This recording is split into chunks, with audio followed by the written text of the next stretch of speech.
30% discount at Stone Stopper by Moonstone TM. Find us at moonstonenutrition.com. Here radio. Stone Stopper by Moonstone TM is a doctor-developed, science-backed kidney health solution with 30 MEq of alkali citrate to prevent kidney stones. Available in powders and capsules. Enjoy an exclusive discount with my promo code moonstonenutrition.com. Here radio to get 30% discount. Other shows we have for you to enjoy at myclassicradio.net. The Avengers was most certainly not a household name in South Africa prior to the radio series. With no national television service until 1976, the mechanism simply was not present in the country to show television programs to mass audiences. While many other countries reveled in the filmed adventures of John Steed and company, South Africa was not equipped to join in the fun.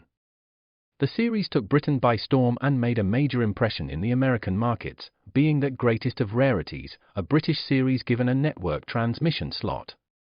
However, as a filmed series, rather than a videotaped one, The Avengers was able to gain a modicum of exposure in South Africa through film rentals. Come and listen at myclassicradio.net.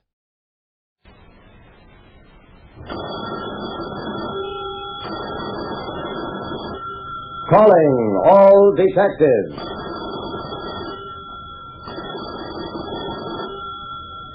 A man tries to borrow $50 on a $10 clock and offers his soul as security. That is the situation on this page from my casebook, the casebook of Jerry Browning, private detective. One of the lessons a private detective like me, Jerry Browning, learns after a while is that you can't tell what anybody will do until after he's done it.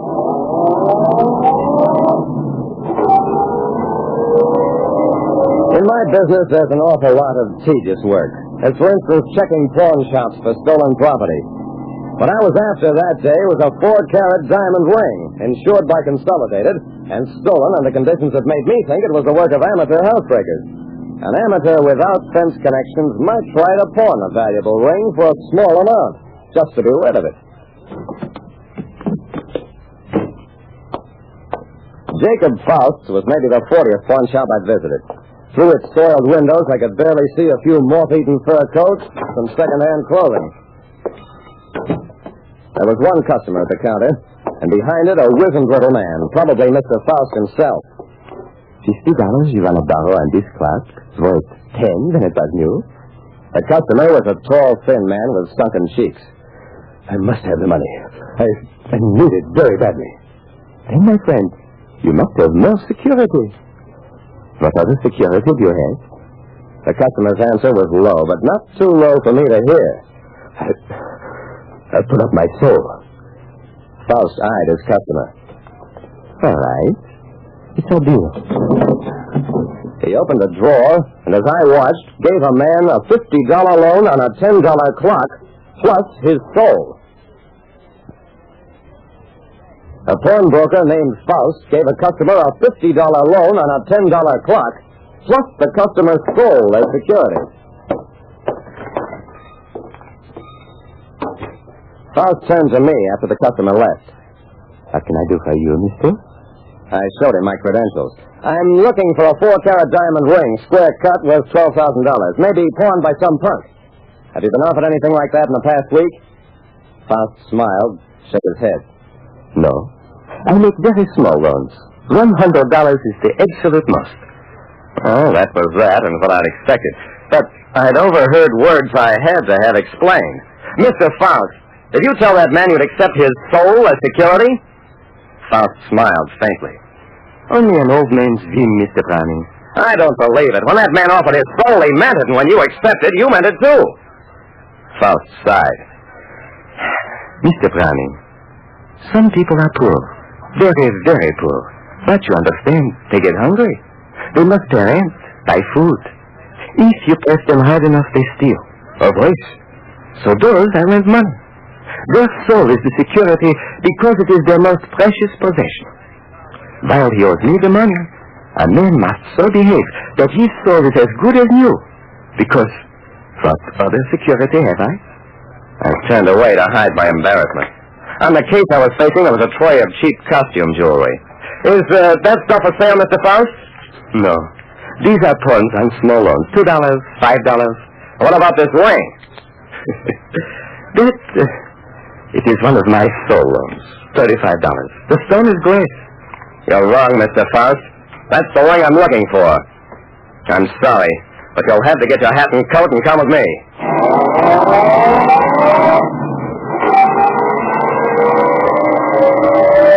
At police headquarters, Willard Kennedy, the owner of the ring, came down and identified it as the one stolen from his house. Just to be sure, I had a diamond expert look at it, too.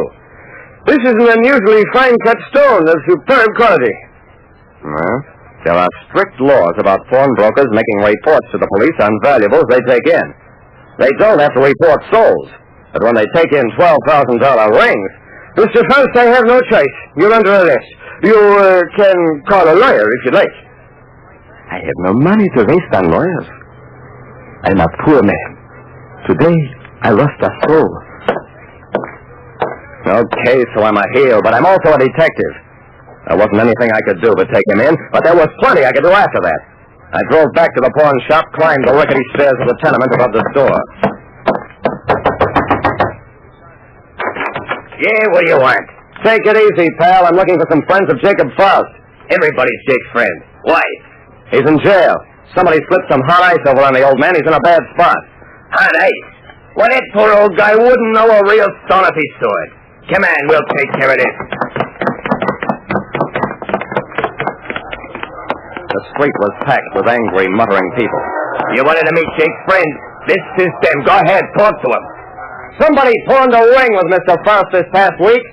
A ring with a square-cut stone. That ring, plus his soul, was security for a $25 loan. I must find out who pawned that ring. A gray-faced man pushed his way out of the crowd. I'll tell you who pawned it. I did. I grabbed the man. That ring is worth a fortune. Where did you get it?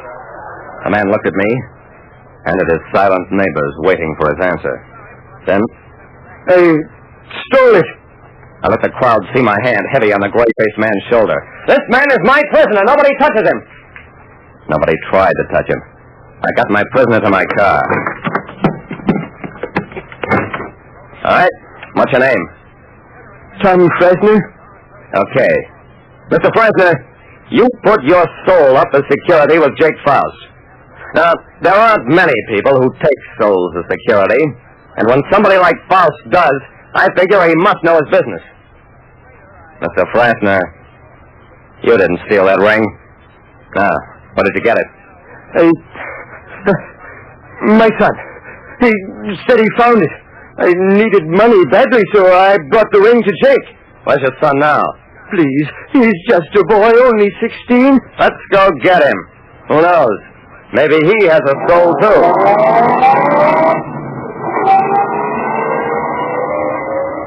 Yep, we got the boy. He and 3 other kids had broken into the Kennedy house. I told you it was an amateur job. So amateur that they took only that ring, and having taken it, didn't know what to do with it. The thing had no value to them. It was their first burglary, and their last, too. Faust was released, and the boys were put on probation. And when last I was in that section of town, the neighborhood kids had a supervised playground and club, thanks mainly to the efforts of Jake Faust. Mr. Browning, if men and women are to have souls, we must take care that they do not become chipped or chaperoned when they are children. And that's about all. Like I said, people do all sorts of peculiar things. Why, even I own 10 shares of stock in a neighborhood youth foundation. Just plain doing myself out of future business.